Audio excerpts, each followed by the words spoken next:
como les dije, miércoles 9 de abril.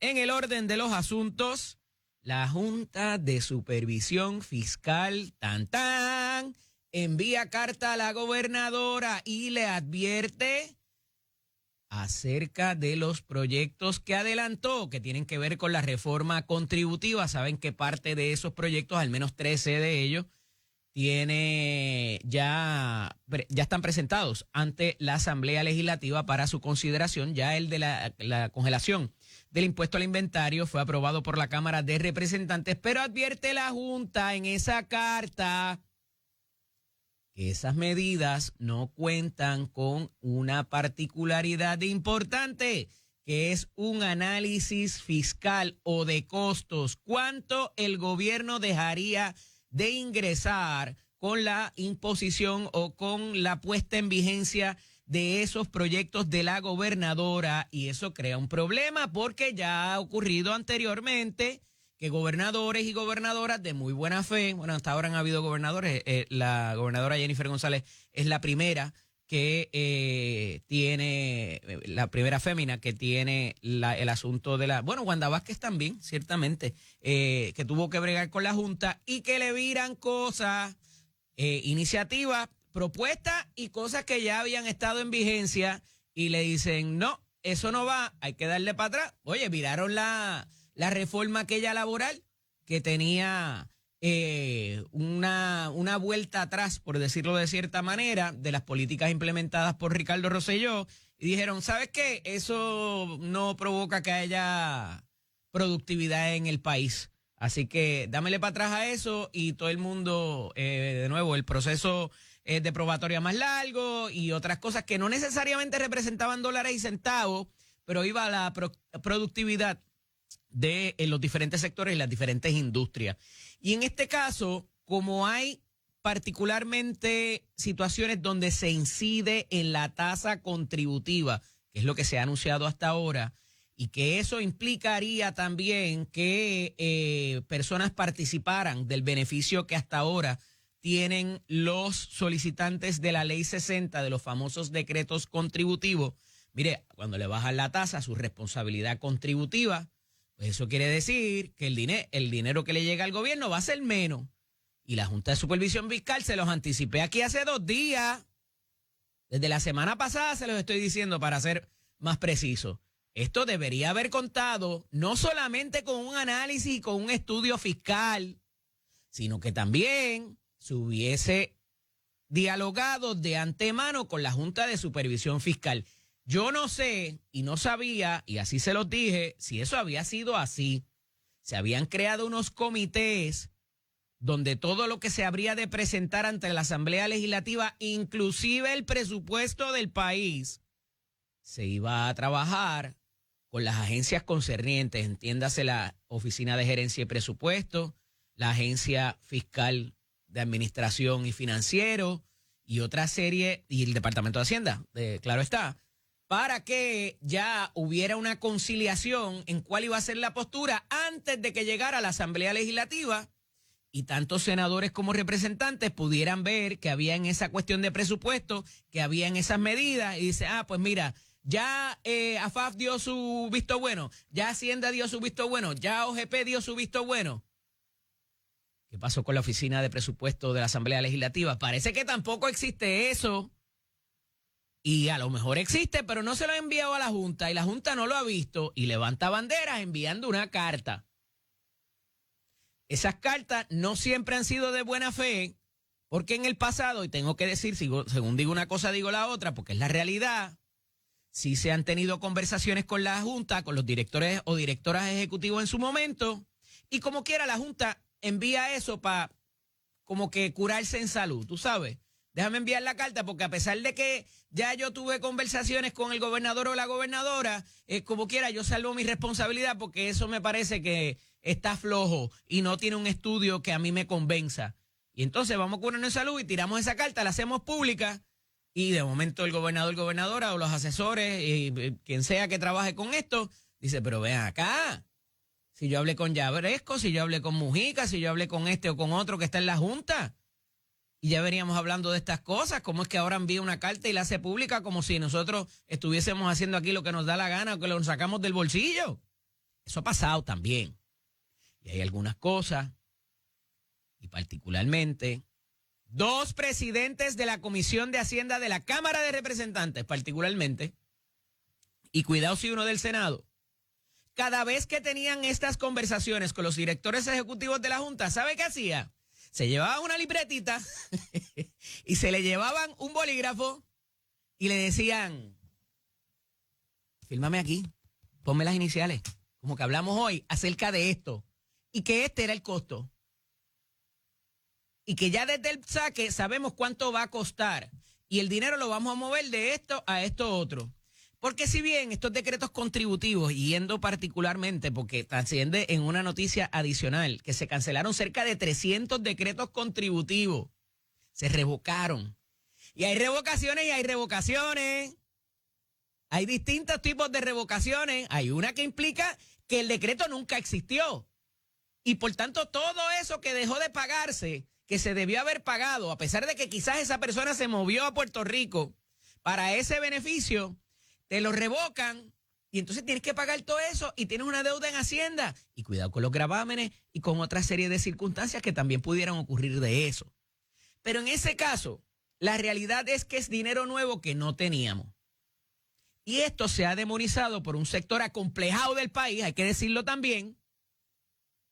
Y un poco por eso ha movido la política pública de la gobernadora a decir, pues ¿sabes qué? Ese 4% de tasa preferencial, vamos a buscar dárselo a más gente.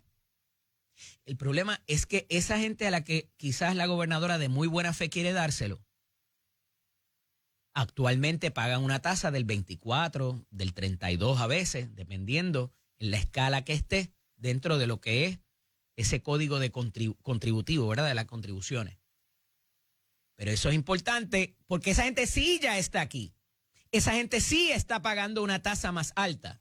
El que viene quizás de otra jurisdicción y se asienta en Puerto Rico, no pagaba nada en Puerto Rico y viene porque tiene ese 4%. Pues mire, ese 4% es adicional y es nuevo. Y no pasan de 4,000 personas para aquellos que dicen que se están quedando con la isla y todo lo demás, pero también defienden su decreto, que lo tienen por otras razones. Ah, no, el mío no lo toque. Y si hay que mandar una contribución para allá también, política, para que no me lo quiten, también lo hacemos. Con hipocresías aquí no. No obstante, este asunto de los decretos contributivos sí puede que cueste en términos de cuando ya hay una persona con una responsabilidad contributiva más alta, ya sea por las tasas que pagamos todos como individuos o las corporaciones, y de momento se promueve, se propone, se legisla bajar esa tasa, pues obviamente el año que viene el fisco va a recibir menos. Y la mayoría de las agencias que estamos viendo desfilar por esas vistas de presupuesto en estos días, todos están pidiendo más dinero.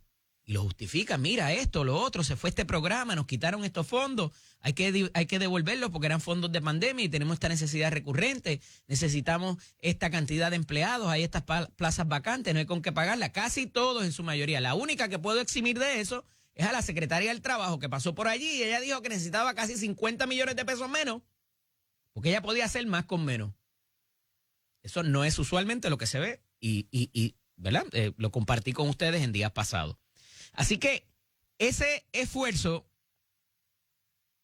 parece que va a tener que ser subsanado de cierta manera por los asesores de la Fortaleza, por la gente de gerencia de presupuesto, por AFAF y por Hacienda, para que la Junta diga, mira, sí, esto procede, esto no procede, porque de nada vale enamorar a la gente con que te voy a bajar esto, te voy a bajar lo otro para que sea mejor en el país, para que haya más chavos para esta cosa, para lo otro, porque el cantazo de los aranceles, todo lo, ¿verdad? Si después pasa todo el proceso legislativo, lo aprueban los cuerpos legislativos, la gobernadora la firma y la Junta viene y te dice, no, eso no va. Porque eso es contrario a la política que hemos mantenido de no permitir que llegue ni un chavo menos a las arcas del gobierno. Y así es que se ha jugado el juego ya por casi 10, 11 años. Nos guste o no. Porque yo les he dicho también, no nos gusta cuando la Junta nos impone cosas o nos revierte cosas o nos ¿verdad? O nos da esos cantazos públicos en una carta, porque nadie ha votado por ellos. Ah, pero hay otra parte de promesa que sí nos gusta, que es que ha prevenido de que esos bonistas que nos prestaron dinero, que el dinero cambió de mano y que ahora les decimos, no me toquen mis cuentas porque yo necesito pagar los empleados públicos, yo necesito pagar la nómina, yo necesito pagar los retiros, yo necesito pagar un montón de cosas. Y dentro de esa misma ley que impone la Junta de Supervisión Fiscal está una cosa que se llama la moratoria y que previene de que esa gente vaya al tribunal con el contrato que firmaron y digan, mira, yo tengo aquí un contrato que ahora yo puedo cobrar porque no me han pagado. Así que arresta las cuentas, congélalo todo, porque yo quiero cobrar. Y el proceso ordinario en un tribunal es ese. Y el juez determina, mira, aquí esto está, podemos salvarte el pago de la casa, a lo mejor uno de los carros, cierta cantidad para que vivas y pagues las cosas de los niños y la comida, pero esto otro, échalo para acá. Y eso a veces toma tiempo. Y mientras tanto, no se podría pagar salario de enfermera, de policía, de maestros, de empleados públicos, y muchas otras cosas que necesitamos todos los días para vivir. Y esa parte de promesa, mucha gente la desconoce y otros, por hipocresía, dicen, es que somos colonia y entonces una gente que nadie vota por ellos decide, pero nos ha gustado que la moratoria nos proteja.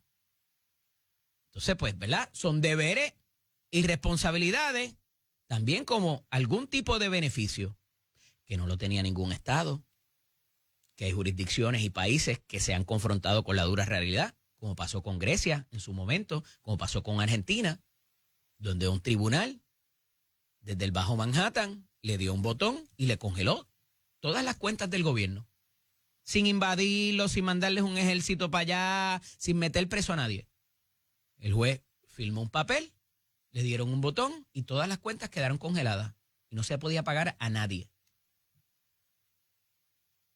Así que cuidado con esas quejas hipócritas en cuanto a lo que es promesa y la Junta de Supervisión Fiscal, que parece que la vamos a tener por ahí un ratito cada vez que salen estos asuntos de que no han consultado con ellos o no han ofrecido los informes particulares que se necesitan. El secretario de Educación hace un compromiso. Se compromete a descartar proyectos que fomenten la diversidad, equidad e inclusión. Esto de acuerdo con las políticas federales por orden ejecutiva del presidente Donald Trump. Y esto es importante, ya mismo lo voy a hablar con el secretario cuando esté con nosotros, porque, como les digo todos los días, la regla de oro es que el dueño del oro pone la regla. Y si tú quieres alcanzar un beneficio, cualificar para él, cotizar para propuestas federales, tú tienes que seguir la política de la administración que esté de turno. O si por principios te opones, pues no cotizas y no vas a recibir chavo. Entonces, a veces se coloca a un funcionario, ¿verdad?, que entiende que esto era una buena herramienta, que provocaba el que la comunidad escolar tuviera unas herramientas para resolver sus controversias y no irse al patio a darse golpe, como han hecho algunos padres en los videos que hemos visto.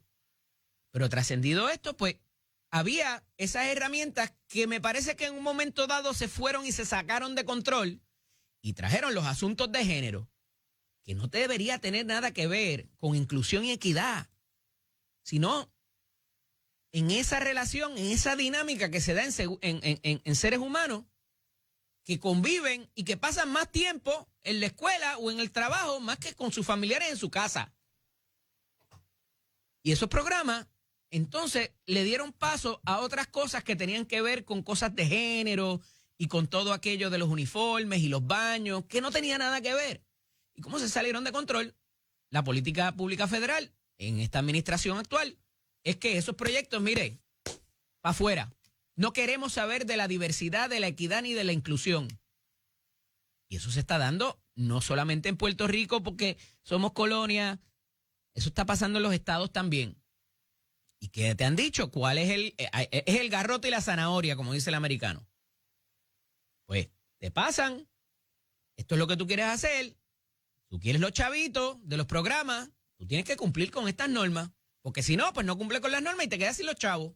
Y entonces no hay dinero para la transportación de los estudiantes, para la educación especial, para todas las otras demás alternativas que existen para que esos recursos lleguen al salón y al estudiante. ¿Les suena a lo que les decía ayer de los 401 millones que hacen, que piden, se devuelvan? Era dinero de pandemia y no me voy a cansar de decirlo, porque también hay hipocresía en los titulares. Cuando se habla de que es que nos están recortando y que con los aranceles nos vamos a morir, vaya y tírese del próximo puente que encuentre o métase debajo de una cueva, porque todo es malo, Donald Trump es el demonio y nos vamos a morir. Y yo tengo problema con eso, porque hay gente con la salud mental comprometida y ya estamos viendo cómo eso trasciende y desemboca en tragedias familiares. Por ese mismo tipo de aura, de percepción. Y los menos dicen, no, yo debo pagar esto, yo no quiero oír noticias, yo no quiero saber de nada. Y se desentienden de los asuntos. Eso también es malo y tiene su consecuencia nefasta. Pero al final del día, la administración de los estados y los territorios tienen que tomar la decisión si continúan con las políticas previas, que pudieran ser buenas, no lo estoy descartando, o si siguen la política de la administración de turno, que te ponen como requisito para tú cotizar para los fondos federales.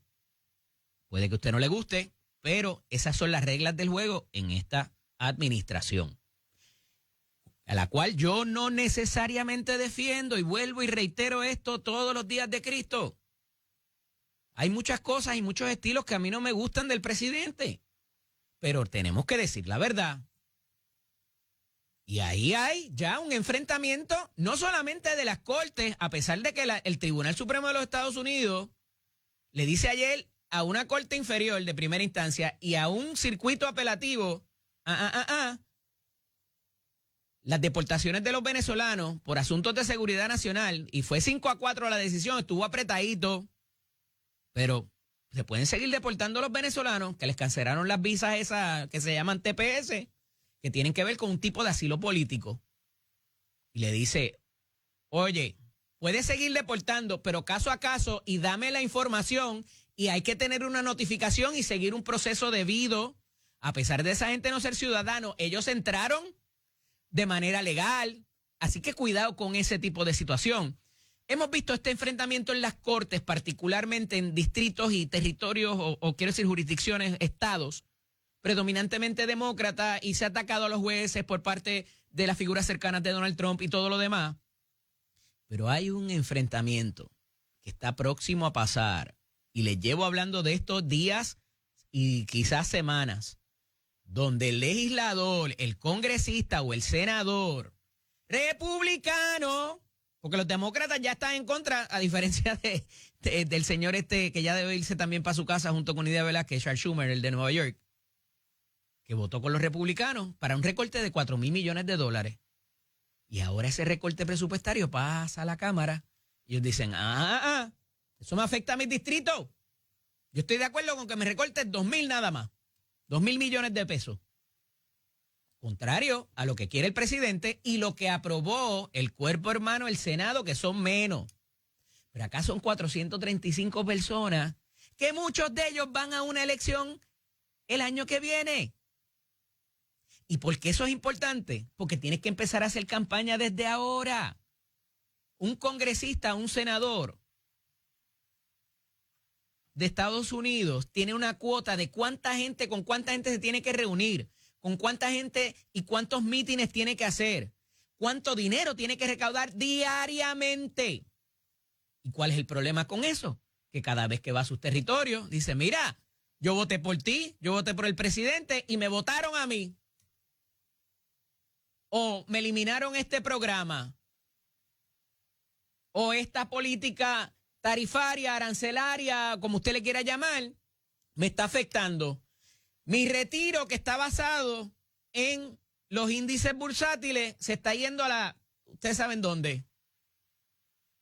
Y todo ese calor político lo están recibiendo los congresistas, senadores y congresistas en sus distritos, al punto que les decía la semana pasada que el líder de la mayoría de la Cámara republicano le advirtió y le recomendó a algunos de sus homólogos allí, de sus otros congresistas: oye, cuidado cuando vayas para allá a celebrar lo que le llaman los town hall meetings, que es que se reúnen en la plaza y les hable, porque te van a buchar, y cuidado si no te va bonito con la gente, porque la gente está molesta. Trata de evitar esa circunstancia.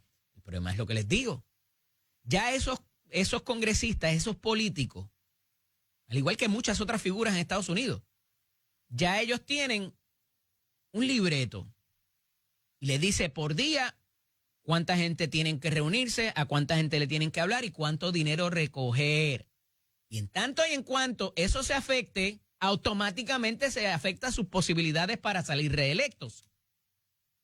Pero esto va más lejos, porque ya inclusive Donald Trump y sus personas, su círculo cercano, había dicho: dale, que lo hagan, que se opongan a lo que yo dije que iba a hacer para que tú veas lo que va a pasar. ¿Y saben lo que hicieron? Tienen lo que se llama un cofre de aportaciones políticas, esperando para ver quién es el primero o la primera que se le enfrente a sus políticas y le vote en contra en el Senado o en la Cámara. Y ya le han dicho que al que haga o la que haga eso, le van a buscar el candidato que sea para que le corra en contra en una primaria dentro del propio Partido Republicano. Ajá. ¿Con qué se come ese combo? Y entonces, por eso es que han sido tan tímidos muchas veces en enfrentar, no solo porque la política no le guste, no solo porque las políticas por orden ejecutiva sean duras para con sus territorios.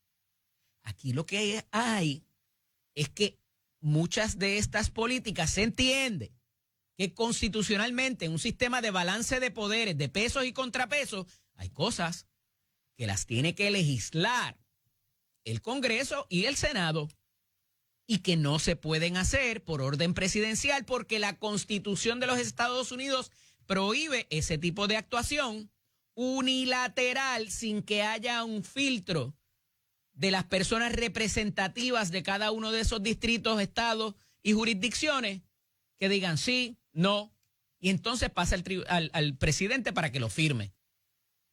Y en la cuestión migratoria, en la cuestión presupuestaria, en la cuestión de aranceles, yo me sospecho, y se los vengo diciendo desde hace algún tiempo, que esos senadores y congresistas tienen algo que decir.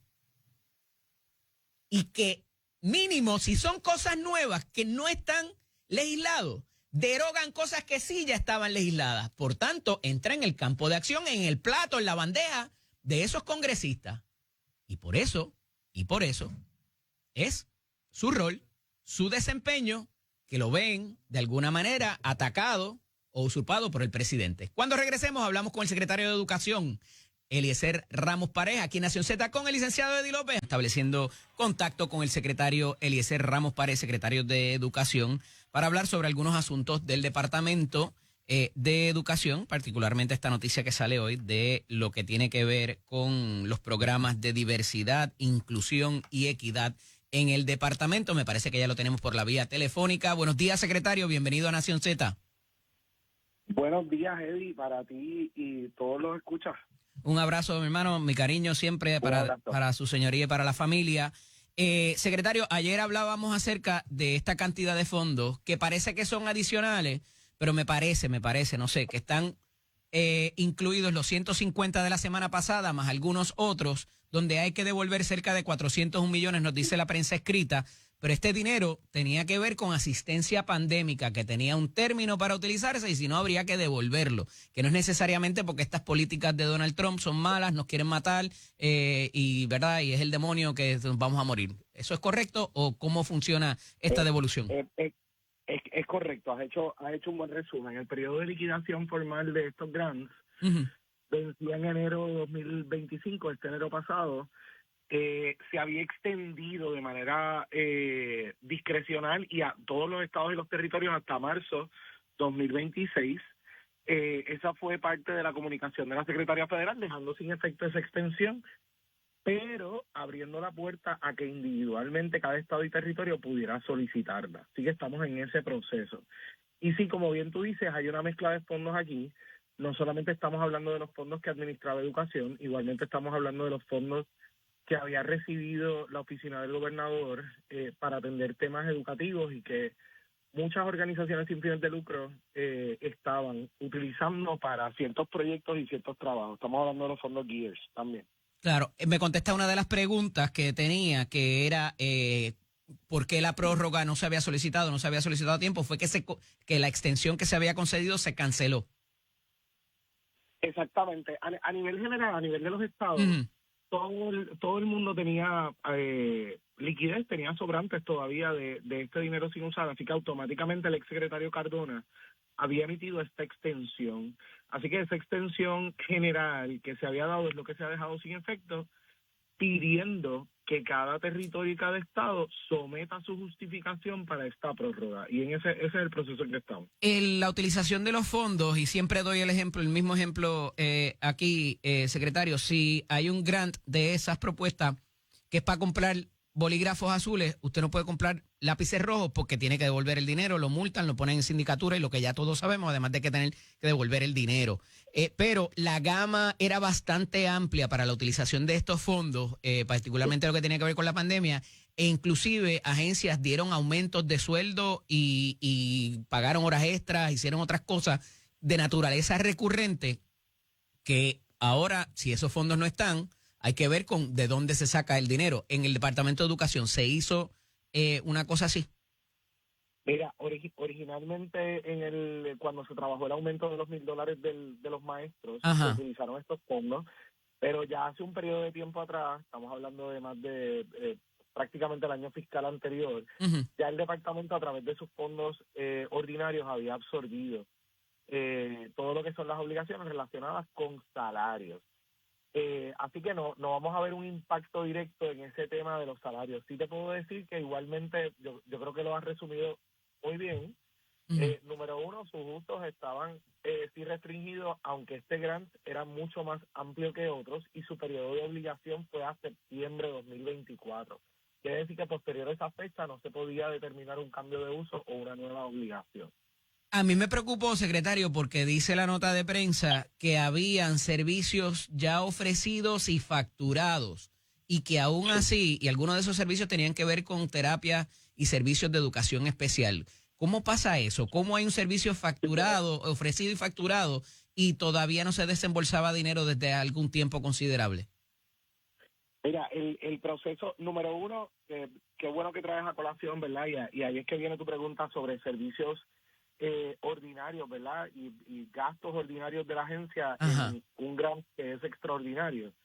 Particularmente estos servicios fueron solicitados, ¿verdad? Que la Junta de Supervisión Fiscal en la confección de presupuestos solicitó que muchos de estos servicios se incluyeran como parte del uso de este dinero para agilizar y para maximizar el uso. De alguna forma era algún cojín, ¿verdad?, para amortiguar un poco el cantazo de aumentos en costo de vida, de aumentos a muchas de estas contrataciones. Así que por eso estás viendo uso ordinario de fondos en un fondo que era extraordinario. Realmente fue un ejercicio de presupuesto, siempre se levantó en todas las ponencias desde el 2021 que todos estos gastos eran ordinarios y que había que asumirlos, ¿verdad?, absorberlos. Pero en el ejercicio presupuestario se determinó mantenerlo allá. En ese momento se fue fiscalmente responsable. Esa movida de hacer eso con esos dineros, ¿fue fiscalmente responsable, secretario? Mira, yo, Eddie, te tengo que decir que, ¿verdad? En el momento se levantaron los cuestionamientos, se levantó bandera. Sabemos que la Junta tiene la última palabra en todo esto. Ellos han asumido su responsabilidad con esto. Yo no puedo, ¿verdad?, sin duda señalar una negatividad de parte de ellos y decir, bueno, pues dejamos al departamento solo.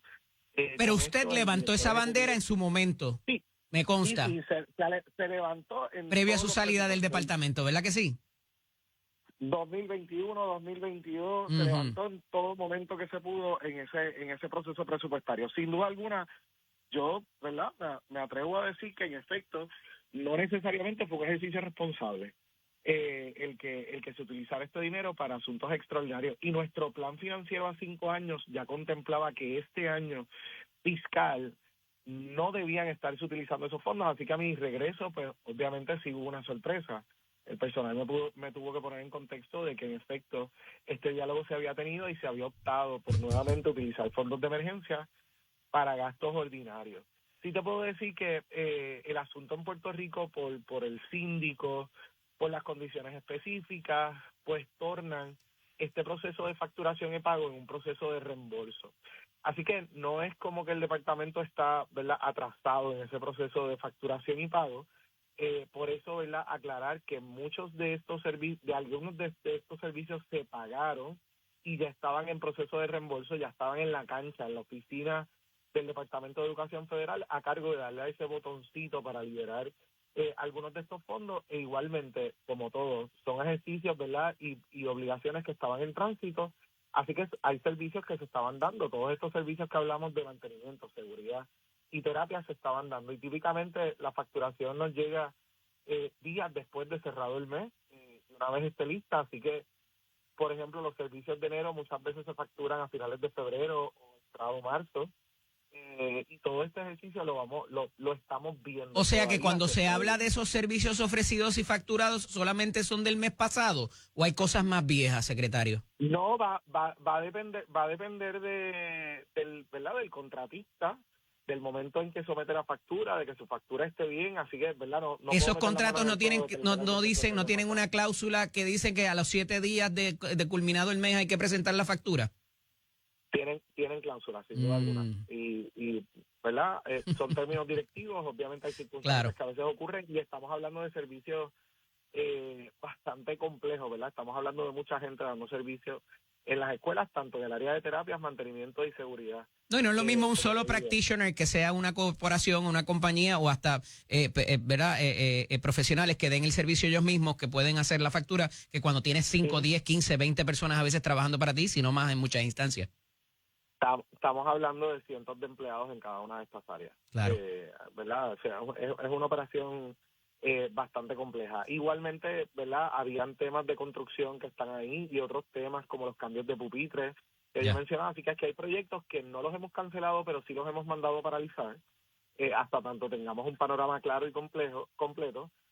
Y tenemos estos servicios que son esenciales para las escuelas que no los vamos a detener, y ya, ¿verdad?, se está procediendo con la identificación de fondos como el plan alterno para esto, e igualmente trabajar un plan para que muchos de estos proyectos sí puedan tener continuidad porque estaban debidamente justificados. Secretario, de un tiempo para acá se ha venido trabajando en la prensa un asunto que era un rumor, y ya hay unos documentos alegadamente en posesión de una de las periodistas del periódico Nuevo Día acerca de una investigación federal y una cooperación de un contratista que se complica esta semana porque a su vez el Registro Único de Licitadores de la Administración de Servicios Generales saca de ese registro a esos contratistas.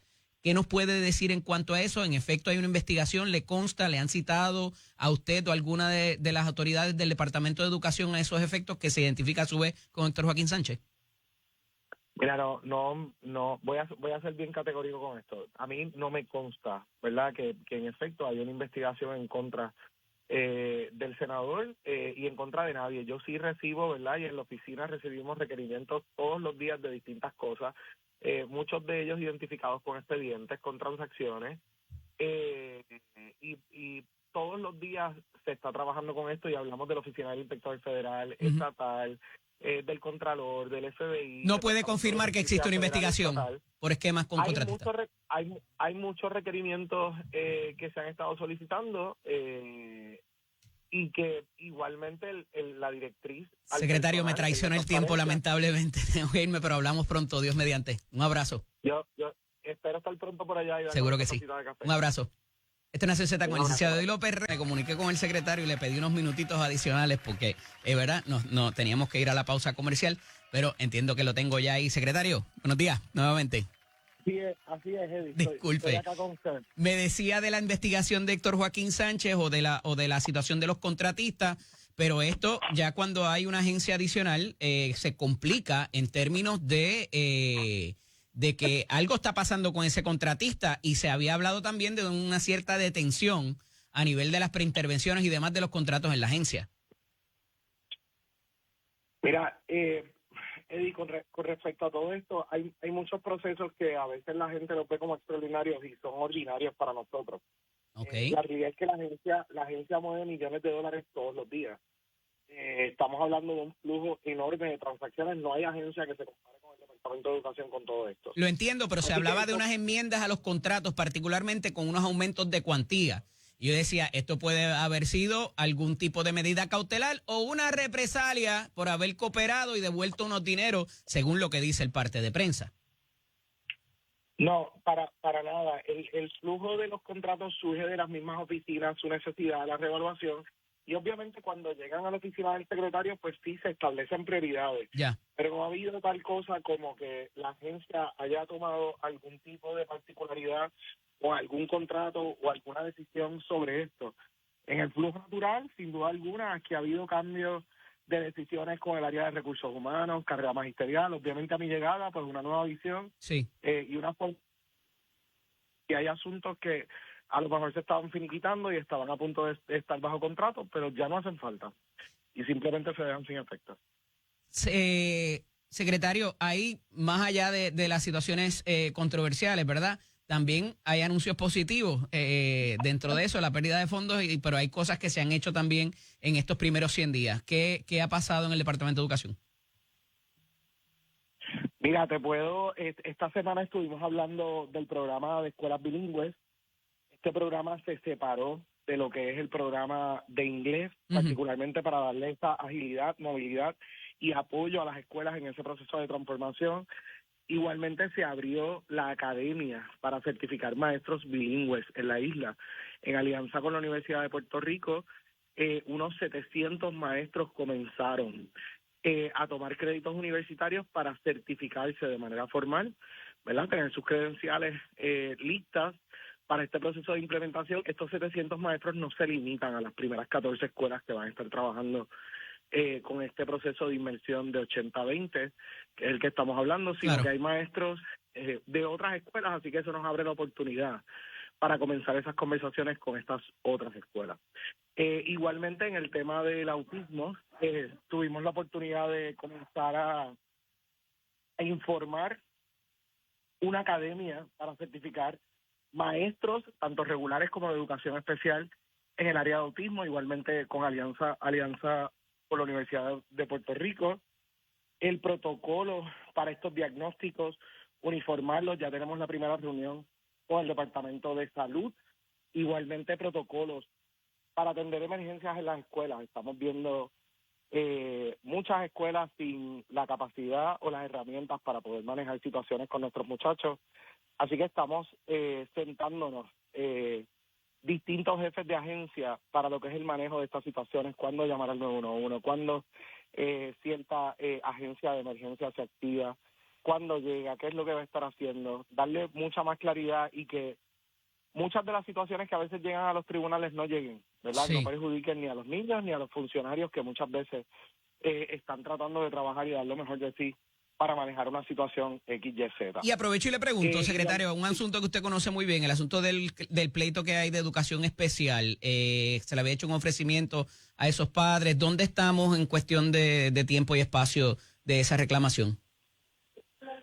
Mira, el proceso, ahora mismo los abogados de los padres están llevando a cabo distintas orientaciones a través de toda la isla, teniendo un contacto directo con los padres, hablando sobre esta transacción. Ellos tienen, ¿verdad?, su periodo de tiempo para firmar o no firmar esa aceptación de esta transacción, que prácticamente lo que es una oferta de valor, darle algún tipo de valor. Estos casos no se vieron en el tribunal, nunca se evaluó su evidencia sobre la existencia o no existencia de un caso completo. Aunque la negligencia del Estado sí se aceptó, en este proceso los daños y el nexo entre los daños y esa negligencia hay que probarlo. Así que un poco lo que está haciendo la Junta es darle un valor nominal a muchos de estos casos y sí, estando en la quiebra, pues lo que como deuda no asegurada, sí, van a responder, ¿verdad?, con una cantidad de fondos que ya está determinado, así que hablan de 1% de recuperación. Y es parte del ejercicio. Yo creo que, aunque yo he sido bastante enfático en que la mesa de negociación debe estar abierta nuevamente para que las partes puedan conversar, yo creo que hay áreas de oportunidad, áreas como no tratar a todos estos casos de la misma forma, Claro. como se está haciendo, dar un espacio para esos casos que son mucho más complejos que otros. Sí tengo que decir que es un ejercicio igualmente individual. Habrá casos que amerite no aceptar esta transacción y que amerite resolverse en la mesa o a través del tribunal de quiebra, y habrá casos o familias que quieran a lo mejor cerrar este capítulo o que no cuenten con la evidencia para poder probar su caso. Claro.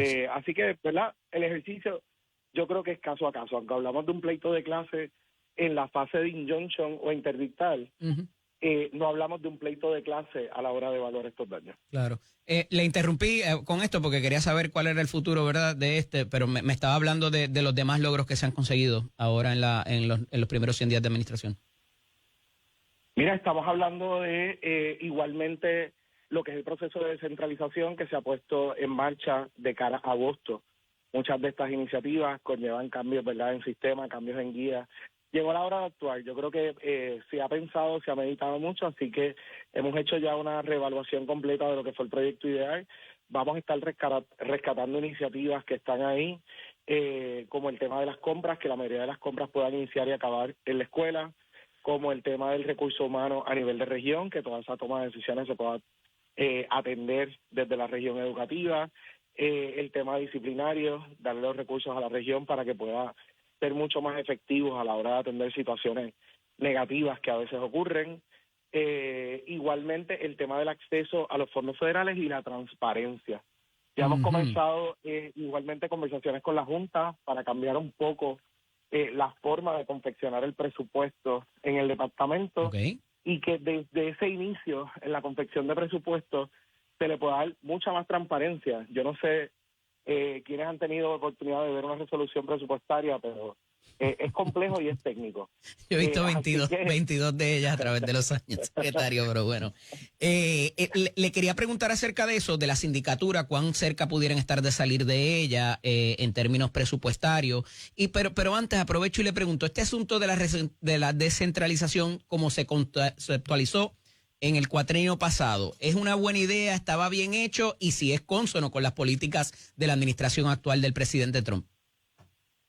Mira, yo no, primero que obviamente es generación de capas de burocracia, así que obviamente no va a estar muy consono necesariamente con la administración entrante en Washington, D.C. Número dos, yo pienso que sí es una buena idea, pero en su ejecución no tomó muchas variables, como por ejemplo, Puerto Rico está atado a un sistema de compras, ¿verdad? Estamos bajo la idea del CRE. Puerto Rico igualmente sus recursos humanos están legislados, así que es una camisa de fuerza para trabajar muchas de estas áreas. E igualmente la creación de 11 agencias locales, que era lo que se pretendía, con autonomía, con cierta separación en la toma de decisiones del departamento a nivel central, conllevaba y generaba una burocracia y un gasto de entre 200 y 300 millones de dólares. Con una población estudiantil reduciéndose, con un fortalecimiento de sistemas, Puerto Rico, ¿verdad? No todo es malo en Puerto Rico. Puerto Rico ha avanzado mucho en términos de lo que es sistema y en términos de lo que es gerencia. Así que cuando ponías todas esas variables, estabas viendo un proyecto piloto en Ponce que no fue efectivo, que las escuelas no se sintieron más cerca de esa región educativa, que no se sintieron atendidas, que no vieron resultados positivos. Secretario, llevo 4 meses diciendo lo mismo, que eso era hasta casi un tumbe para una agencia o unos contratistas que querían facturar y que no iba a provocar ningún cambio significativo. Por eso le hice la pregunta. Tuviste un buen ojo clínico.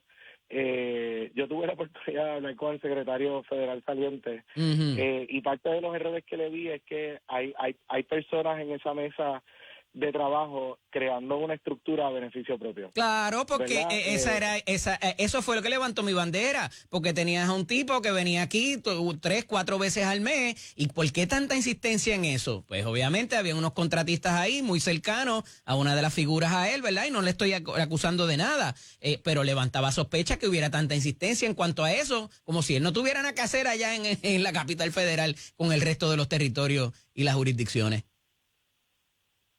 Totalmente. Y yo creo mucho en el tercer sector, pero algunos disfrazan sus intereses en ese sector. Ay, Cristo.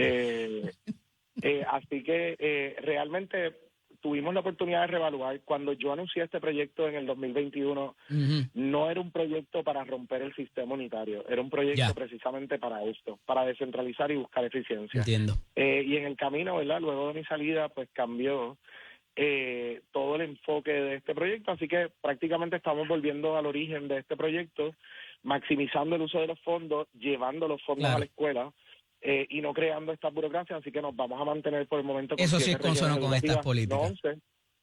Totalmente. Secretario, y vamos a fortalecer más que nada el área académica y de supervisión. Ahora sí, me tengo que retirar agradecido por esos minutos extras que me proveyó. Les reconozco la capacidad que ha tenido de comunicación con las esferas federales. Manténgalo ahí, que es importante para ver por dónde rompe la cosa y beneficiar a las familias de Puerto Rico. Gracias por estar con nosotros en la mañana de hoy. Un fuerte abrazo. Un abrazo, Eddie. Gracias a ti por la oportunidad. Siempre. Este es Nación Z con el licenciado Eddie López. Y como siempre, saben que toco los asuntos que tienen que ver con tribunales ilegales.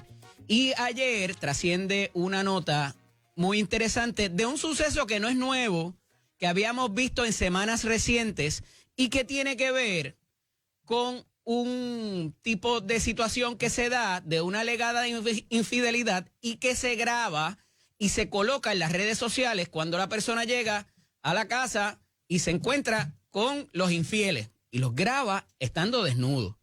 Y desde un tiempo para acá hay una legislación que se aprobó, que se llama la venganza pornográfica, que la habíamos visto en otro entorno de cuando alguien, ¿verdad?, se obliga o de cierta manera se le incita a hacer ciertas cosas, o me molesto contigo y posteo los videos de que nos grabamos cuando todo estaba chuchupán y nos queríamos.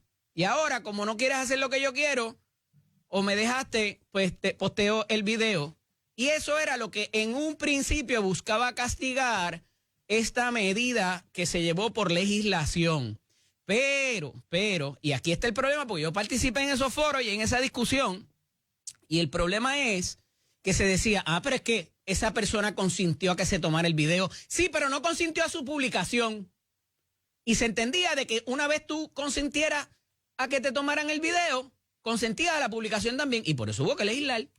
Y ahora la legislación dice que si hay hay que tener un elemento de publicidad. Y esta quedó más que, porque estaba por ahí corriendo ese video a todo lo que da, no solamente entre participantes privados, sino que se colocó en las redes sociales y hubo muchos de los influencers que lo colocaron ahí. Ya con ese elemento se cumple, se publicó un video donde ni tan siquiera hubo el consentimiento de ninguna de las partes a que se tomara. Pues esta persona, como recordarán, llegó a esa casa y empezó a grabar, y ellos estaban, lo que parece, terminando el acto, ¿verdad? No obstante, esto pasaron unas cuantas semanas y después de la vergüenza y lo que sea, les digo, sí, tú me grabaste, y yo no consentí esa grabación ni que me la publicaras tampoco. Y como es un tipo de venganza, se le presentaron unos cargos a esa señora, no solamente de violencia doméstica, me imagino yo que por irrumpir como irrumpió en esa casa, sino también por los cargos de la ley reciente de venganza de pornografía o por pornografía. Y tiene unas consideraciones muy severas, y se le impuso inclusive una fianza, me parece que fue de $80,000, la cual prestó mediante fiador privado y se pudo ir para su casa por el asunto del derecho a la fianza que existe. Y como estos cargos casi son menos graves, pues ahí estuvo el tribunal, determinó causa por los delitos y ahora la señora enfrentará el proceso. Así que hay que tener mucho cuidado, y como siempre les he dicho, no es solamente pasar el video, el tenerlo en su dispositivo móvil, entiéndase tableta, computadora o teléfono, pudiera acarrearle a usted también problemas. porque hay unas cosas que no sabemos y pudiera ser considerado pornografía infantil, lo cual las autoridades federales están súper vigilantes.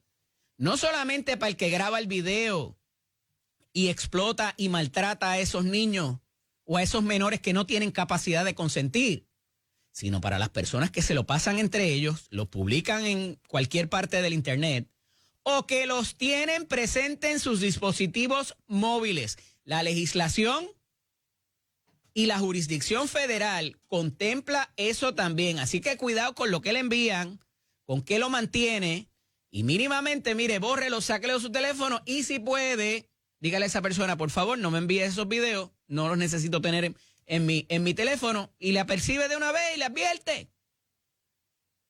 Cuidado que no te toque la puerta Homeland Security, que son los que están bregando con eso. Allá Rebeca, que está dirigiendo esa unidad y que están súper detrás de eso, no solamente las deportaciones, sino todo lo que tenga que ver con pornografía y pornografía infantil particularmente. Así que tienen ese mandato, lo tienen como encomienda, lo tiene muy claro y por ahí va el asunto de este tipo de situación que tiene que ver con los tribunales. Otra noticia que me provocó mucha preocupación y casi molestia es que se ha estado encontrando un tipo de cuidado clandestino para nuestros viejos, para nuestros adultos mayores, de los cuales yo hablo y me siento parte de ellos porque muchos de ellos son los que me escuchan todas las mañanas aquí de 6 a 8 y saben que estoy bien comprometido con ustedes y con todo lo que los aqueja, con el costo, encarecimiento de las medicinas, de inclusive para poder comer, de lo que se recibe de seguro social, de lo que se recibe de ayudas, las pensiones. Y mínimamente dentro de mi trinchera de lo que puedo hacer lo menciono aquí de cuando en vez o con bastante regularidad porque me preocupa su bienestar. Y somos muchos y no tenemos miedo, como dicen los manifestantes. Y descubre el periódico Nuevo Día que el Departamento de la Familia, en su deber ministerial, y es su obligación, va tras estos hogares, como ellos les llaman, clandestinos, porque no tienen los permisos, porque no pasan el rigor del Departamento de la Familia para establecerse de manera bona fide como un hogar de cuidado. Y esto puede repuntar de muchas maneras, no solamente en lo que debe tener ese centro, o sea, esa infraestructura para cuidar viejo, el personal que trabaja allí, el tipo de comida que les ofrecen, el cuidado médico de medicamentos, cuidado si es que están encamados. Aquí hay muchas particularidades que hay que prestarle atención y por eso es que esa certificación a veces pudiera ser hasta tortuosa para conseguir ese permiso. Y por eso es que el gobierno, el Estado, tiene una necesidad igual que cubre a los menores y puede removerlos de los hogares u ordenar a un ser humano u otro que les pague una pensión mensualmente para su subsistencia. Igual tiene la autoridad y el poder de trabajar para cuidar que los viejos no se les maltrate, no se les explote, se les alimente apropiadamente y están llevando a cabo estos operativos. Que no vamos a tapar el cielo con la mano. Esto obedece a confidencia. Gente que se está dando cuenta que está pasando esta situación. Que esta casa donde viven 10 o 12 viejos y hay como que una señora que los cuidan, esa gente no vivía ahí. No hay un letrero, no hay nada. Y de momento ven las condiciones de afuera y dicen, oh, espérate, a mí esto no me huele bien. Y han llamado al Departamento de la Familia y el Departamento de la Familia corre para allá. Y las multas y las penalidades y las violaciones de ley en las cuales pudieran incurrir son muy serias también. Y yo entiendo, yo, Eddie López, que quizás también aquí hay algún tipo de jurisdicción federal. Porque muchos de esos programas y certificaciones tienen que ver con propuestas federales que maneja el Departamento de la Familia, el Departamento de Salud u otro tipo de administraciones que tienen que ver con el cuidado y la jurisdicción de nuestros adultos mayores, ya sea por disposición de ley federal o estatal. Así que cuidado con ese tipo de situación, porque también tenemos a las autoridades en la calle y están bien pendientes a nuestros viejos como tiene que ser. Aquí no hay excusa. Ah, es que son más baratos y el viejito no puede pagarlo. Mire, ante esa situación que es, oye, súper justificada, ¿verdad? O sea, o entendible, no justificada. Se puede entender que la mayoría de los sitios tienen un costo de sobre $2,000 por los más baratos. Y dependiendo de las condiciones de los diferentes participantes.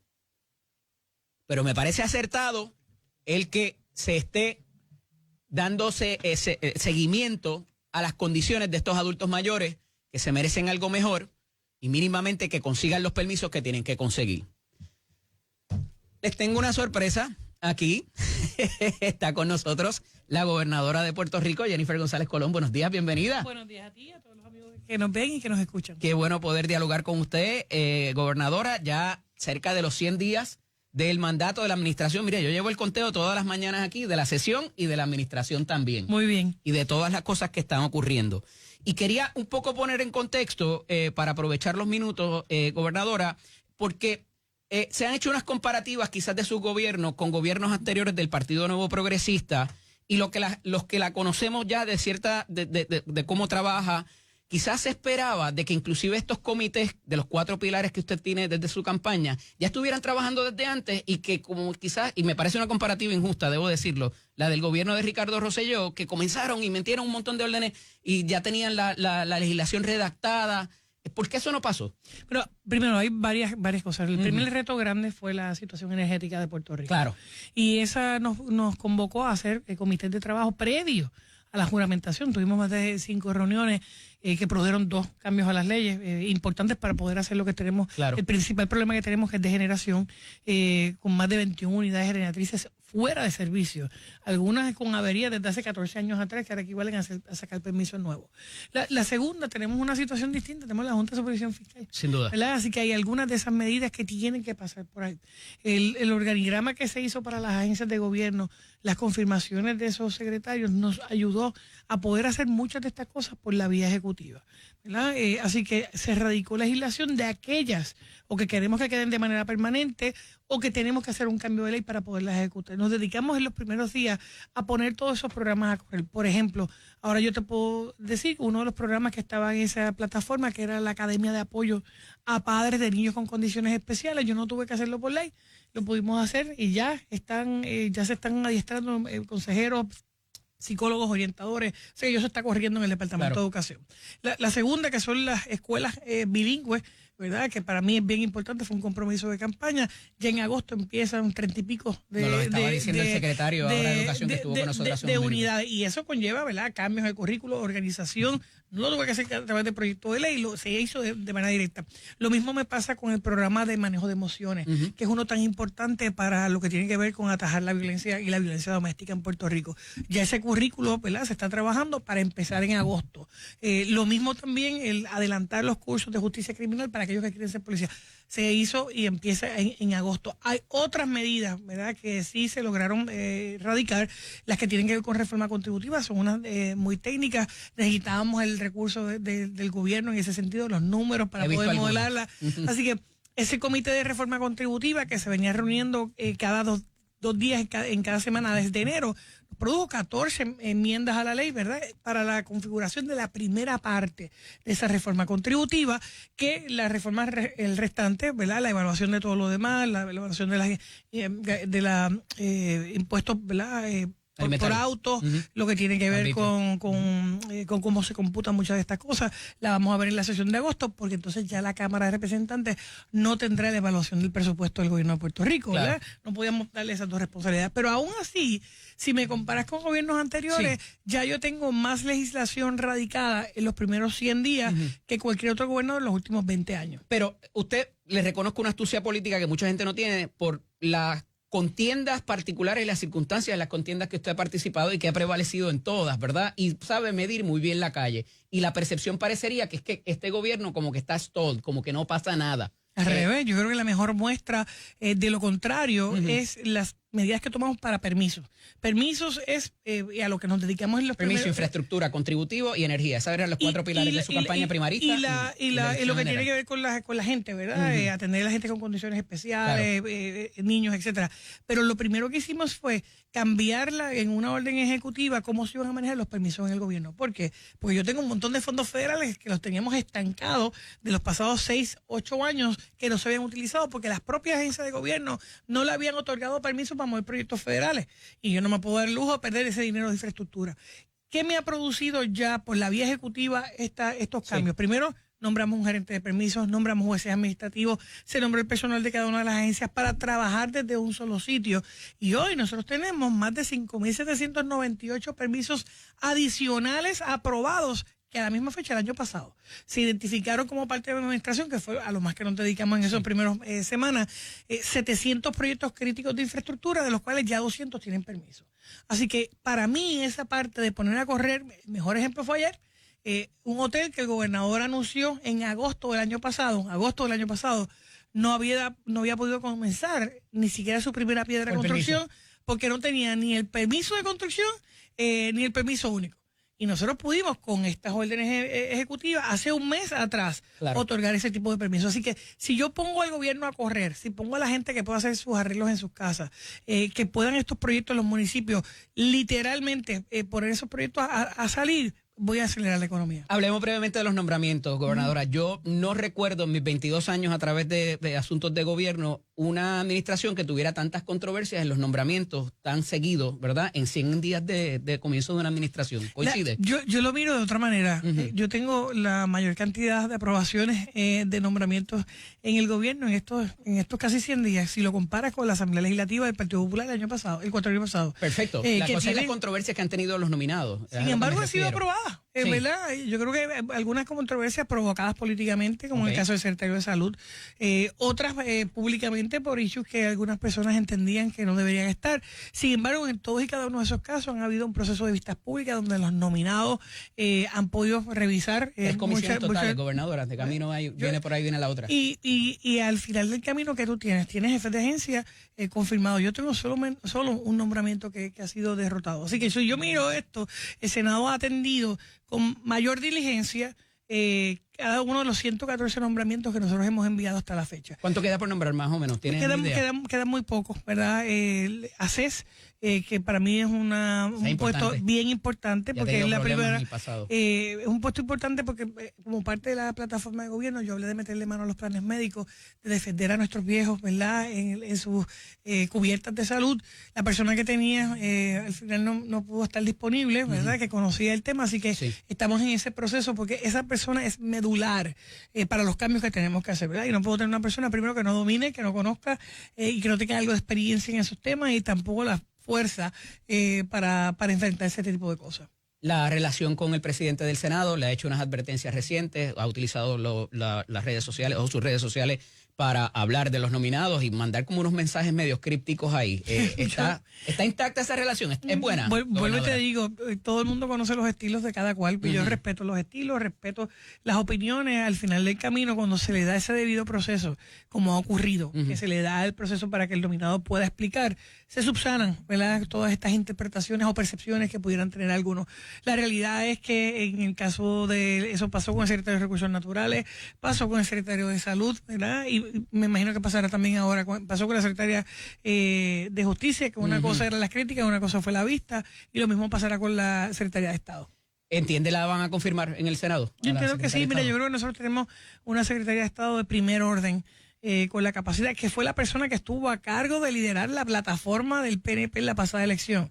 Fue ella quien confeccionó todas estas ideas, las vistas públicas a nivel de gobierno. ¿Qué mejor persona para ser la secretaria de Estado, la persona que canalice y viabilice muchas de estas cosas, que la misma persona que lo hizo? Yo creo que eso, aparte que tiene las credenciales y ha estado con nosotros en la capital federal, conoce los temas federales también, y es una abogada de primer orden. Hace unos minutos me hablaba de las medidas contributivas, las he podido examinar, he colaborado con algunas de ellas en sus etapas previas y conozco, ¿verdad?, de dónde vienen, de su proceder. No obstante, la Junta de Supervisión Fiscal recalca y destaca la prensa escrita en la mañana de hoy de que envía una carta que no tienen estudios fiscales y que no saben de dónde van a salir los chavos. Pues no es correcta esa apreciación y yo he estado en comunicación directa con la Junta. Todas estas medidas, el Departamento de Hacienda sacó cuánto iba a ser el impacto de cada una de ellas. Recuerda, para nosotros poder evaluar cuáles íbamos a evaluar, cuáles íbamos a traer ahora, pues yo tuve que ver cuánto me costaba cada una de estas iniciativas. Así que eso se discutió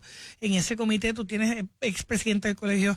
Ese comité tiene pasado secretario de Hacienda, pasado subsecretario de Hacienda, expresidentes del Colegio de CPA de Puerto Rico y expertos en el área contributiva.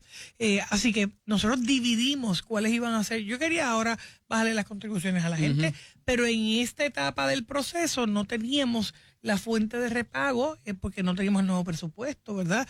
Ni las cosas que íbamos a hacer. Esa se queda para la revisión en la sesión de agosto. Recomendación, gobernadora, porque lo vimos, nos tenían que firmar las conversaciones que teníamos con ellos antes de que eso pasara. Pero sin embargo, te tengo que decir que tenemos buena comunicación. Ellos pidieron tiempo para evaluar algunas de estas medidas, cosa que se ha hecho, nos aprobaron en la Cámara, se han dejado para que tengan ese tiempo de evaluar. Ayer mismo nos hablaron de algunas que habíamos radicado que si identificábamos en el presupuesto cómo se iban a pagar, no tenían objeción a ella, como fue el caso de las IRAs. Así que ellos mismos nos están dando, ¿verdad?, unos espacios. Se aprobaron 7 de esas medidas, que muchas de ellas estaban discutiéndose. El impuesto al inventario, la congelación del mismo, yo vengo discutiendo esto hace más de un año. Así que esa 60, gobernador, era dinero que no teníamos. Correcto. Y mucha gente lo demoniza porque nos están invadiendo a una gente que son 3,000 al final del día. Ya el Departamento de Desarrollo Económico revocó 300 decretos que no estaban cumpliendo y va a tener una consecuencia. O sea que eso es importante que se da y quizás es que no se le estaba dando la publicidad de lo que estaba ocurriendo. Sin embargo, estoy bien tranquila con respecto a eso. Nosotros vamos a identificar, si yo quiero que la Junta salga, yo tengo que hacer un presupuesto balanceado. Yo tengo que cumplir con mis informes financieros auditados. Y en esa dirección estamos. Así que estas medidas que fueron radicadas, 7 de las cuales ya fueron aprobadas, han sido altamente discutidas, tienen de dónde se van a pagar. Algunas generan ingresos, como la simplificación del sistema. Eso nada más, el que una persona no tenga que ir a Cabo Rojo a pagarle las patentes y pueda hacerlo a través de Suri, le otorga no solamente eficiencia al gobierno, sino que le hace la vida más fácil al contribuyente, que es la meta que al final del camino. Gobernadora, reshoring, traer esas manufactureras, trasciende hoy que 51 manufactureras ya han sido contactadas. Esa parte es importante porque pudiéramos volver a tener un manos a la obra, quizás, no sé, pero cuando se hace el due diligence de esas compañías que vienen a Puerto Rico a investigar lo contributivo, las leyes laborales, la infraestructura, la energía. Es importante trabajar con eso antes de traerla porque cuando hagan su investigación, eso como que no me conviene. Pues no te creas, hemos sido bien agresivos. Esta ha sido una apuesta de mi administración desde el día 1. Por eso el nombramiento del pasado presidente de la Asociación de Industriales, APRICO. Por eso el nombramiento de Sebastián Negrón a ser secretario de Desarrollo Económico. Muchas de estas reuniones han ocurrido en mi oficina, ¿verdad? Donde se trae ya al nivel de toma de decisiones. Así que te puedo decir que esas que se han identificado son expansiones de plantas de compañías que tenemos ya un footprint en Puerto Rico, como fue el caso de Stryker, ¿verdad? Que expandimos su operación y se hizo en febrero simplemente con un email, ¿verdad? Diciéndonos, estamos disponibles. Y eso provocó unas conversaciones y la agresividad del secretario permitió abrir esa planta que no estaba en planes para Puerto Rico. Me hacía la pregunta en días recientes, esas naves de Pritco que llevan ya casi 30 años vacías, ¿todavía aguantan esa capacidad? No mira, el mejor ejemplo de esto, el Microsoft en Humacao. Cuando Microsoft se fue, nos dejó ese local vacío. Estamos hablando de un predio bien grande. Sin embargo, ya movimos, ya se está ocupando con esta de Stryker. Las demás, hemos hecho una coordinación entre Investment Puerto Rico y el Departamento de Desarrollo Económico y PRICO, que estas compañías le estamos dando un servicio de concierge. Te buscamos, esta es la fuerza laboral, estas son las universidades, esta es la capacidad que tiene, estos son los predios que tienen disponibles, este es el tipo de financiamiento. Estamos siendo igual o más agresivos que los primeros 4 estados que están haciendo esto en la nación. Pero si se me va la energía, Si no es consistente, si las leyes laborales me cuestan muchos empleados, sin embargo, si la infraestructura está, sin, se llama los camiones. Sin embargo, hay unas cosas que sustituyen, como por ejemplo, 70 años de experiencia en manufactura de biofarma, ¿verdad? El tener los clústeres aquí, el tener 13 de la tope 20 compañías a nivel del mundo fabricando en Puerto Rico. Claro que la infraestructura es importante. Muchos ven los planes que se están aprobando, las órdenes ejecutivas que son para hacer negocio. Esta de los permisos ha sido medular. Nuestra comunicación al presidente de los Estados Unidos para que se aprueben más rápido los procesos de FDA, ¿verdad? Para la aprobación de muchas de estas licencias, son muestras de que yo estoy apostando a eso. Tenemos ahora el Air Cargo, ¿verdad? Que podemos hacer cargas, transportación de carga aérea y pasajeros. Así que toda esta apuesta que estamos haciendo es bien agresiva y la vamos a lograr. Tengo que pausar, le voy a robar unos minutitos adicionales, gobernadora, para hablar de esto y del tema de la energía y de los pensionados. Pues tengo 2 en casa, yo levanto mi prejuicio primero que nadie. Y a esos efectos, ¿verdad? Hace menos de 100 años lo hicimos con mucho menos recursos, con menos educación formal, sin los fondos federales, y lo hicimos con voluntad. Así que yo creo que se puede. Y hablaremos de eso cuando regresemos. Aquí en Nación Z con el licenciado Eddie López. Gobernadora, el otro día el Mayete voló. Estaba hablando con Porrata, que lo traigo Mario Porrata, para hablar de los asuntos de y el Mayete voló, pero ya está en buen orden. Hablábamos del asunto de la energía y hay cosas que se han transformado ahí con el asunto de las primeras legislaciones. Particularmente lo de las multas me llama mucho la atención. Hemos estado en conversación con el SAR de la Energía y director de las alianzas público-privadas. Otra promesa cumplida. Sí, definitivamente. Todavía no está creada por ley lo del SAR. No, se va a quedar así. Y te voy a explicar por qué. Porque esto es una situación de emergencia. Ya. En la que ya tenemos una legislación del negociado de energía que es el ente regulador. Ya. Sin embargo, no había coordinación para el uso de fondos federales ni la situación de emergencia. Por eso se hace por orden ejecutiva, se nombra, así que mi intención es que una vez se pueda normalizar nuestra situación energética, continúe el PREP dirigiendo lo que debe ser la política pública. Me parece muy particular el asunto de las multas, de multar a los operadores, porque eso en el contrato original no estaba. No estaba. Y una de las cosas que estaba pasando es que algunos operadores pues, preferían no cumplir con su contrato porque las multas eran tan ridículas que preferían pagar la multita que se le daba y no cumplir con las disposiciones del contrato. No, porque era para bonificar, no para que los multaran. Bueno, la diferencia también era que estas multas las pagaba el pueblo de Puerto Rico al final del camino. Así que cuando nosotros instauramos este sistema de fiscalización donde se aumentan las multas y se le da ese poder al gobierno para hacerlo, empieza esta parte de cumplimiento y a tomar en serio las disposiciones contractuales. Aparte de que se aumentan dramáticamente. Y una de las cosas que ha hecho el ingeniero Josué Colón en ese nombramiento que hicimos es empezar a fiscalizar y empezar a requerir información y empujar el carrito, ¿verdad? Que yo misma tuve reuniones semanales con algunos de estos operadores para decirles, porque ustedes no han sometido proyectos al gobierno federal para FEMA cuando tienen los fondos ahí. Muchas alegaciones, ¿verdad? Y ¿qué hemos hecho? Hemos estado trayendo funcionarios federales. Esta misma semana yo tengo otra vez 5 empleados técnicos del Departamento de Energía Federal para ayudarnos con esto. No solamente con este operador, con todos los operadores.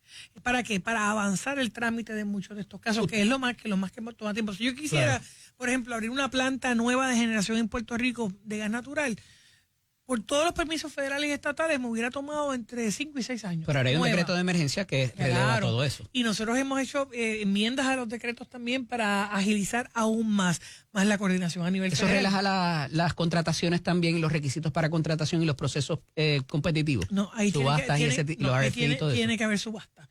Eso fue una de las partes que no tomamos. Ese es el área que más tiempo me toma. Esa emergencia es para permisos nada más. Permisos y los trámites de compra, pero todo lo que tiene que ver con contratación, esa área yo quiero dejarlo bien transparente, es un área bien delicada. Así que sí, el proceso normal es de subasta. Gobernadora, quería tratar este tema de la energía porque han pasado cosas en ese ente regulador de lo que es el negociado de energía. Se ha traído de que la Autoridad de Energía Eléctrica, o lo que queda de ella, solicitó que se paralizara un ahorro por la compra de combustible para pagar una innovación de contrato que se hizo con Genera particularmente.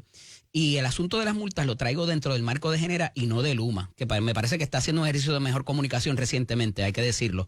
Pero en el caso de Genera, uno de los compromisos particulares desde el año 21-22 que ellos empiezan era arreglar Central Aguirre y Central San Juan, y eso no ha pasado. Y nosotros hemos estado, muchas de las peticiones eran que la EPA o que el Departamento de Energía Federal no había dado permiso. Tuvimos una reunión con el director regional de la EPA la semana pasada, allí en la planta de San Juan, y ellos trajeron una lista, ¿verdad?, de las peticiones y las cosas que tenían agotadas. Así que todo eso se está canalizando ahora.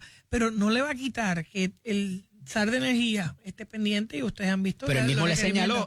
Ha seguido comprando pickers que gastan gas, que tú mismo te lo vendes, versus arreglar las centrales, y ya llevas 2 años sin hacerlo. Se le ha dado instrucciones, tenemos 21 unidades generatrices fuera de servicio.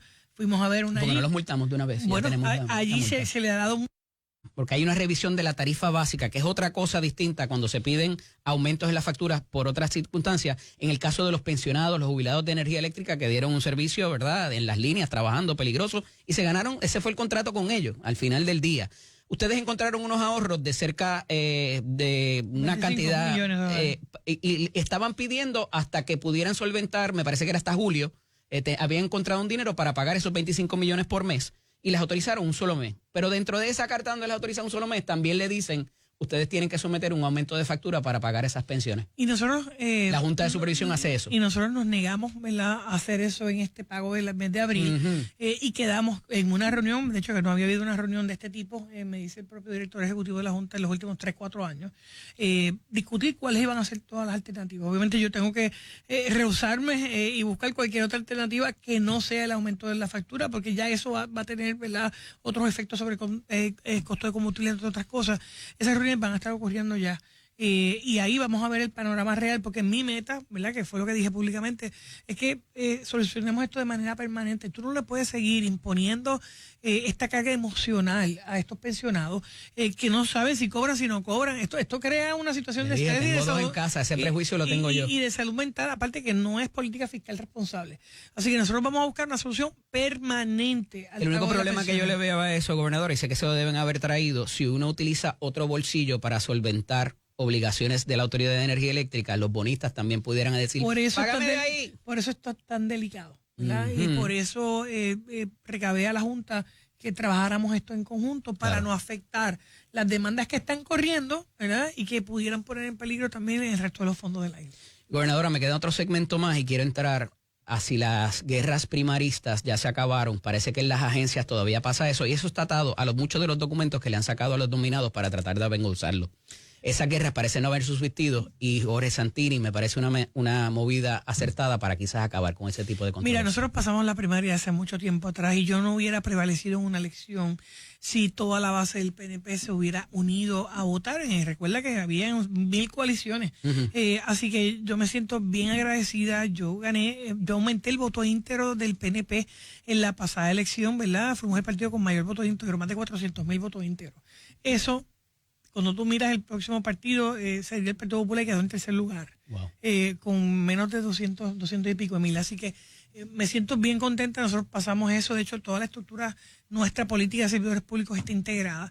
Y así vamos a trabajar, porque hay que trabajar por Puerto Rico. Presiona el tiempo, pero debidamente convocada para que nos diga que viene ahora en los próximos 100 días. Claro que sí. Gracias, Mili. Buen día a ti, a todos los que nos ven. Esto es Nación Z con el licenciado Di López a través. Y se encuentra con nosotros en la mañana de hoy la doctora Mayra Olavarría, amiga de algún tiempo. Buenos días, bienvenida. Buenos días, ¿cómo están ustedes? Pero la última vez que nos vimos estábamos en la Cámara de Representantes, allí en la oficina de presidencia, resolviendo otros asuntos, sí. hace unos cuantos meses o años atrás. Doctora, yo trato de explicarle cosas al marciano que a veces son difíciles de entender. ¿Por qué alguien quiere presidir la Universidad de Puerto Rico con tanto tejemeneje que existe allí, y los sindicatos, los estudiantes, las manifestaciones, y como que no, ahora con la pérdida de fondos también, que hay que añadirle a eso, a ciertos programas? Y usted está presta para eso. Estoy dispuesta. Cuéntenos. Y disponible. Tengo la experiencia, conozco la universidad muy bien, desde abajo hasta arriba, y quiero ayudar y aportar a la universidad y al país. La universidad es el motor de desarrollo socioeconómico. Donde tú inviertes $1 en la universidad, lo que te devuelve es unos 60. Así que estamos teniendo ganancias, podemos aumentarlo. Sé que no es fácil, fue una jornada de trabajo agotadora, pero estamos dispuestos y disponibles por el pueblo de Puerto Rico y por el amor que yo tengo por la universidad. Le decía a la gobernadora hace unos minutos atrás que hace menos de 100 años, con mucha voluntad y pocos recursos, no habían los recursos que tenemos ahora en la educación formal, pudimos hacerlo y sacar el país adelante. Tuvimos unas manufactureras, tuvimos una mano de obra súper diestra, específica, y la universidad fue integral en esa transformación de Puerto Rico hace menos de 100 años, cuando no había internet, no había la mayoría de los fondos federales que existen. Eso es correcto. De hecho, la universidad se funda en un empeño, estábamos, ¿verdad?, ya estaba Estados Unidos en Puerto Rico, y ellos deciden que el pueblo de Puerto Rico necesitaba ser educado,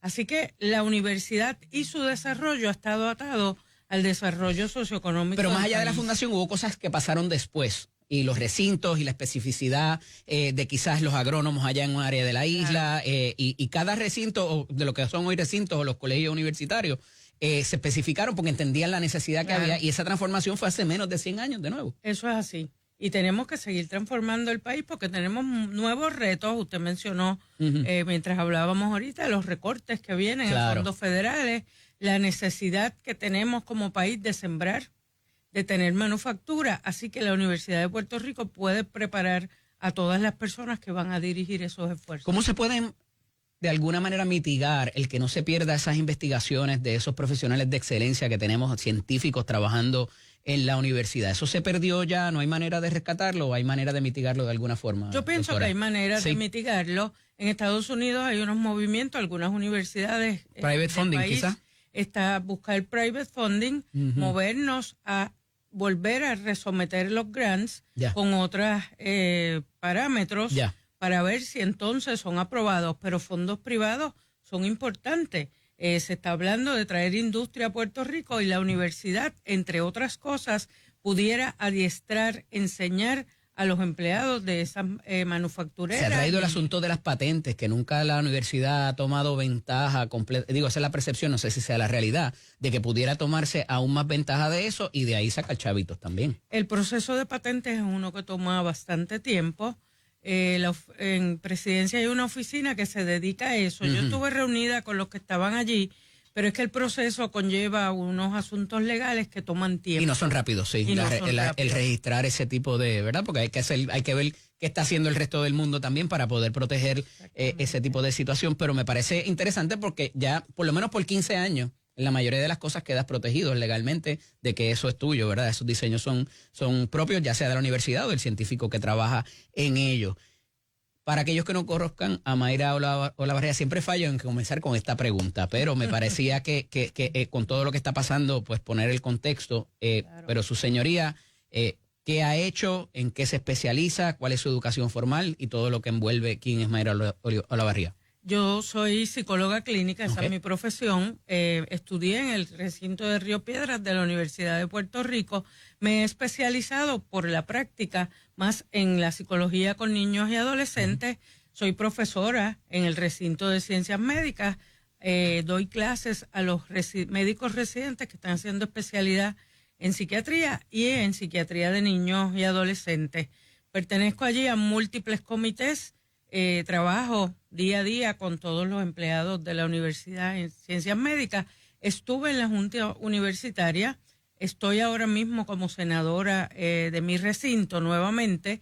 Estuve en Junta Universitaria, fui parte de la Junta de Gobierno, que es el ente rector de la universidad, y estuve por 11 meses, para ser exacto, en la presidencia de la universidad. Estando en el recinto de ciencias médicas, y siempre he destacado esto porque lo conozco de alguna forma, da una visibilidad adicional porque el recinto de ciencias médicas no solamente es la Universidad de Puerto Rico, es el Departamento de Salud e inclusive el Departamento de Justicia. Yo no sé si eso sigue siendo así, pero en pasado lo era. Y eso por el presupuesto nada más que representaba y las agencias que intervienen allá, ¿verdad? Pero da una visibilidad de lo que es administración de todo el aparato de gobierno. Pero le pregunto, ¿esta nominación a la presidencia, en su percepción, es un nombramiento político? ¿Hay política envuelta ahí? La nominación es una nominación que sale de la base de la universidad. Ajá. Se supone que no haya política envuelta. Se supone. Las personas que están, y si eso lo quieren ver como político, ¿verdad? Se supone que yo me gane la loto esta noche, doctora, pero... Quisiera. La mayoría de los miembros de la Junta de Gobierno son nombrados por los diferentes gobernadores Ya. y gobernadoras. 4 miembros allí son personas que son de la comunidad, Sí. 2 estudiantes, 2 profesores. Hay que ver cómo estas personas manejan eso y si evalúan con justicia a todas las personas que estamos allí presentadas. Le hago la esa pregunta silla. porque en épocas no muy remotas hubo un gobernador que cambió la junta completa para lograr que se cambiara al presidente o a la presidenta que estaba en ese momento. Eso ha ocurrido. No tengo recuerdo de ese específico. No hace mucho tiempo. Pero ciertamente las personas de la Junta, si bien no necesariamente el nombramiento pasa por el gobernador o la gobernadora, las personas que son parte de la Junta son quien avala el nombramiento y quien lo propone también, ¿no? Eso es correcto. Bueno, se hace un proceso que está en los senados académicos en este momento, donde se evalúan a los que estamos participando, se envían unos informes a la Junta de Gobierno, ellos nos van a entrevistar también y se supone... ¿Ya eso se está llevando a cabo? Ya estamos en vistas públicas. Ayer estuve precisamente en Río Piedra. Tengo que pausar, pero cuando regrese quiero dedicar los minutos adicionales en todos estos candidatos que hay, cuándo pudiera pasar, cuán rápido pudiera ocurrir y por qué hay uno que se retiró también. Nos dirá cuando regresemos aquí en Nación Z con el licenciado Eddie López. Continúo dialogando con la doctora Mayra Olavarría. Y doctora, le decía, ya se ve que hay algunos candidatos, ¿verdad? Resaltan 14, creo que son. 9, imagínate. Y se quitó uno. Desde ayer trasciende somos hoy. 8. Ajá. Y entonces vemos cómo por haber propuesto siquiera mirar ciertas políticas de reducción en el gasto del pasado presidente, salió todo el mundo a matarlo. Entonces, no podemos presentar medidas de ahorro o de conformar la actividad universitaria a los tiempos y la realidad de que hay menos matrícula, el ofrecimiento pudiera consolidarse. Eso es malas palabras. Yo pienso que sí se puede hablar. Sí. Lo que pasa es, y lo pongo en mi plan de trabajo, vamos a dialogar con toda la comunidad universitaria para que las soluciones vengan de abajo hacia arriba. Ok. Se le darán unos espacios para que la oferta académica, toda la estructura de la universidad sea evaluada.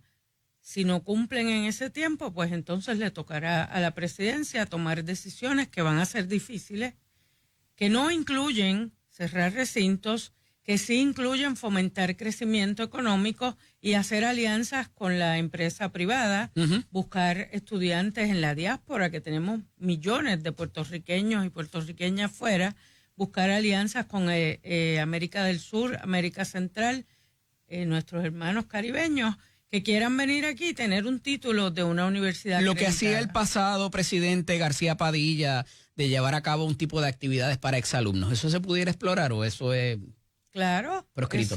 siempre hay que buscar en los exalumnos en Estados Unidos. Las universidades viven enviándole cartas a sus Para los programas exalumnos, de para deporte, todo. para los programas de arte, para un montón de cosas que hace la universidad, los exalumnos son los que se encargan. Eso es así. Y hay un montón y muy destacados regados por ahí por el mundo, Claro que doctora. sí. Nosotros tenemos egresados en todo el mundo y tenemos hasta millonarios por ahí guardaditos. Eso es así. ¿Cuándo debemos saber quién va a presidir la universidad?